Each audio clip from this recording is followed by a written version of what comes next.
本地震，陳濟平照去旅行。陳嘉媛尋日帶埋愛犬出席慈善跑，佢月尾原本要去日本行 show， 不過依家就因為地震取消咗。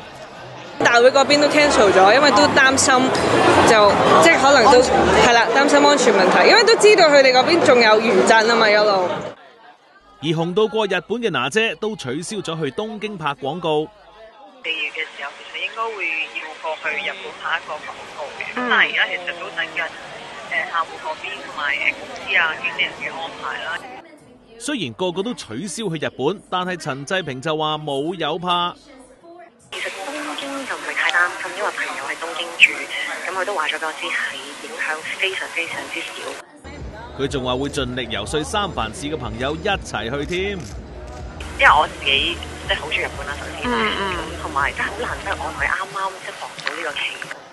咁唯有希望你東京嗰位朋友準過地震局，有事起嚟第一個叫你走啦。